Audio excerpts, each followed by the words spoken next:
Pemirsa Anda kembali menyaksikan Breaking News CNBC Indonesia. Kali ini saya sudah ditemani oleh rekan saya Susi Setiawati, Equity Analyst CNBC Indonesia Research. Akhirnya ISG ditutup di perdagangan terakhir 2025 ini dan Yes. what a year gitu ya. Kalau tadi disampaikan oleh Bunga Cingka, ini jadi tahun yang penuh volatilitas, tahun yang penuh tantangan terutama di kuartal 1 dan kuartal 2.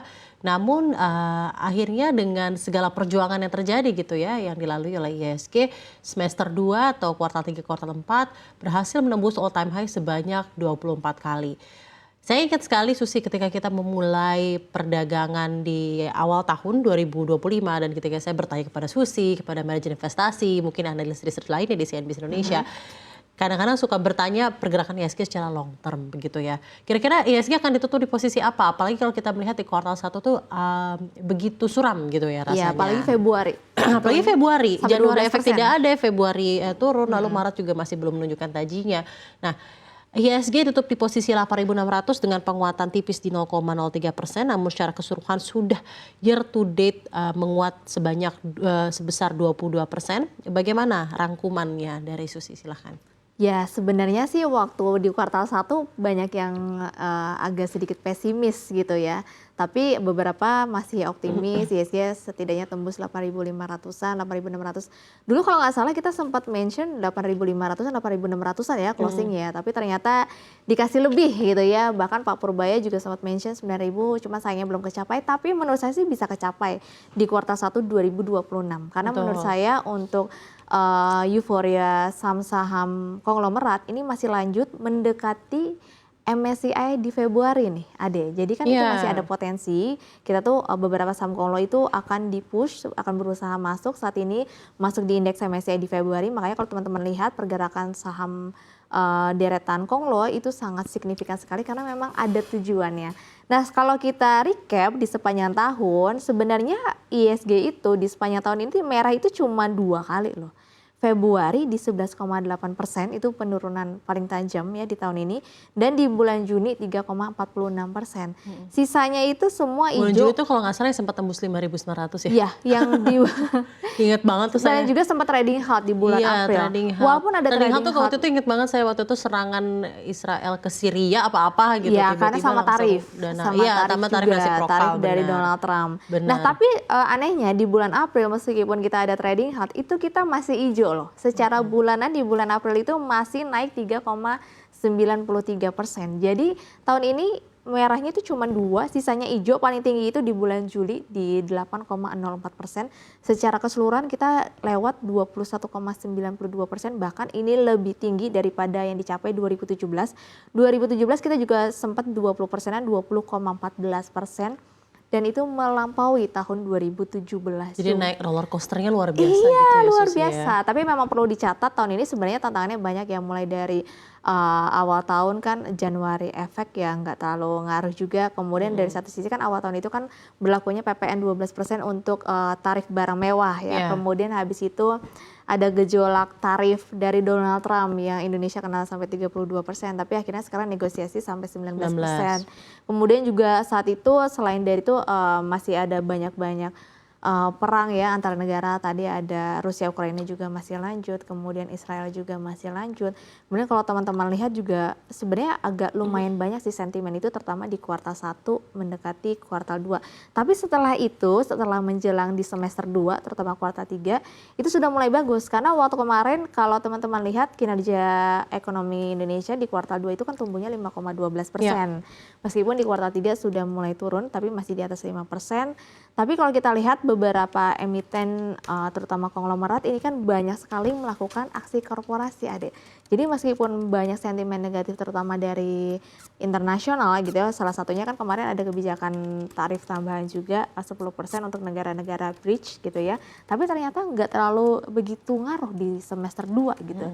Malah ISG lanjut ngegas lagi, bahkan tadi tertinggi di Juli di 8%. Kalau saya melihat tahun ini memang kenaikan ISG itu didorong oleh murni saham-saham konglomerat yang melakukan aksi-aksi korporasi, mulai dari right issue, kemudian ekspansi, akuisisi, merger. Hal itulah akhirnya mendorong investor asing masuk ke saham-saham konglomerat, ditambah lagi beberapa saham konglomerat itu masuk di indeks MSCI beberapa kali di tahun 2025. Akhirnya yang Ya. mendorong pasar ya semakin euforia lagi. Nah, kalau misalnya em, sepanjang 2025 nih ISG berkali-kali cetak rekor, tapi justru ada tren pelemahan gitu ya sedikit di penutupan tahun. Bahkan tadi kalau kita lihat tadi pagi tuh sempat dibuka di Sempet zona turun. pelemahan ya. Walaupun akhirnya tutup di zona penguatan tipis lah ya di 0,03%. Apakah rally tahun depan ini masih punya bahan bakar nih kira-kira ISG? Nah, kalau kita berkaca ya, waktu di 2017 itu kan sempat 20%-an juga ya. Januari sih masih naik tuh 2018 sampai hampir 4%. Tapi setelah Februari, Maret sampai bulan Juni ya, di mana Mei, Juni itu kan bulan-bulan krusial untuk turun ya. Itu penurunannya lumayan tajam. Dan menurut saya nggak akan jauh beda sama nasibnya seperti tahun 2017 ke tahun 2018. Jadi tahun ini kan sebenarnya kenaikan ISG itu bukan murni didorong karena ekonomi kita sebenarnya yang masih cukup oke ya. Tapi perlu dicatat kenaikan saham-saham di Indonesia di tahun ini adalah murni dari saham-saham konglomerat, bukan saham-saham blue chip.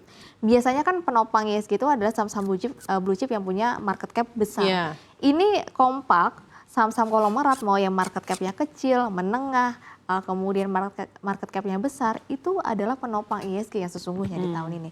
Nah, perlu dicatat kan euforia konglo ini nggak selamanya. Betul. Setiap tahun itu kalau teman-teman perhatikan itu ada namanya rotasi. Jadi rotasi perputaran sektor apa saja atau jenis saham apa saja yang naik. Mungkin sebelum-sebelumnya adalah komoditas. Kita sudah melewati kenaikan komoditas harga batu bara gitu ya. Kemudian bank-bank digital saat itu waktu naiknya sampai ribuan persen.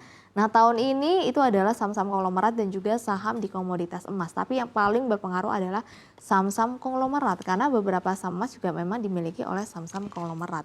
Dan rata-rata karena aksi korporasi.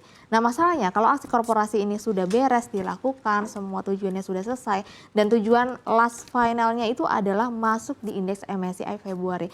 Kenapa mereka targetnya di Februari? Karena perlu dicatat kalau indeks MSCI di Mei itu dikhawatirkan ada perubahan peraturan. Karena kemarin kita sudah dengar bahwa dari manajemen MSCI akan melakukan perubahan free float dan itu terjadi di peraturan di bulan Mei. Kalau misalkan mereka ditargetkan di bulan Mei, takutnya nggak jadi masuk MSCI karena free floatnya sudah berubah. Nah, makanya kenapa saham-saham konglo itu ditargetkan harus masuk indeks MSCI itu di Februari nih Ade.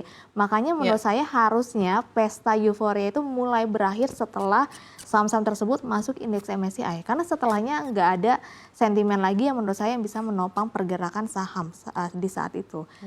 Kemudian ditambah lagi, sebenarnya ada kekhawatiran sih. Ada kekhawatiran resesi terutama dari Amerika Serikat. Jadi kalau kita mungkin nanti namanya itu adalah bubble saham konglo. Perlu dicatat ya, kalau bubble saham konglo ini udah berakhir, ISG kan kenaikannya 20% di tahun ini. Kalau saham konglonya bubar, ISG-nya sebenarnya juga bubar gitu ya, penurunannya bisa tajam. Kemudian kalau kita berkaca ke Amerika Serikat, itu ada namanya bubble saham AI. Kalau teman-teman perhatikan saham-saham AI di Amerika Serikat itu kenaikannya sudah di luar nalar juga ya kayak saham-saham konglo kita. Karena kenapa? Karena kenaikan mereka itu nggak sejalan dengan kinerja keuangannya. Teman-teman udah bisa lihat kinerja rata-rata di kuartal 3 itu sebenarnya nggak begitu signifikan sejalan dengan kenaikan harga sahamnya yang sampai ratusan persen dan ribuan persen. Jadi ini juga ada masanya. Saham-saham AI ini ada masanya ketika dia bubble, dia memuncak, drop, akhirnya Wall Street juga akan ambles juga. Karena kalau teman-teman kenal Warren Buffett itu dia sudah menghitung kenaikan dari saham-saham Wall Street itu nggak sejalan dengan PDB Amerika Serikat. Jadi sama kayak kita, udah mahal gitu loh, nggak sejalan dengan ekonominya. Oke, kalau ada satu kata atau satu pesan singkat untuk menyambut pasar di 2026, kira-kira apa nih Susi untuk pemirsa CNBC? Silakan. Ya karena kita akan melewati 2026 yang cukup lumayan luar biasa ya, agak mengkhawatirkan menurut saya setelah bulan Februari atau Maret setelah kuartal 1. Karena saya mau tambahin lagi perlu dicatat juga memang saat ini likuiditas perbankan terutama di Amerika Serikat itu kondisinya sebenarnya lagi kritis, perlu dicatat. Kemudian utang Amerika Serikat itu semakin meningkat, ada kekhawatiran defisit melebar, apalagi kita Indonesia juga masih defisit loh, perlu dicatat. Kemudian juga yang terbaru kan Bank of Japan gitu ya, BOJ itu menaikkan suku bunga. Dikhawatirkan tahun depan menaikkan suku bunga lagi, ini akan memicu namanya carry trade unwind gitu. Dan hal ini bisa memicu krisis kembali. Makanya menurut saya di 2026 menurut saya jangan terlalu greedy karena akan banyak menurut saya nasibnya kurang baik di tahun depan gitu ya, karena pesta saham Konglo harusnya sudah mulai berakhir. Jadi teman-teman jangan greedy, jangan suka beli di pucuk, perhatikan makro dan juga mikroekonominya apa yang akan terjadi, baru memilih untuk investasi yang benar. Mungkin balik lagi nanti ke saham blue chip ketika ISG bisa diskon lebih dari 30%. Oke, baik.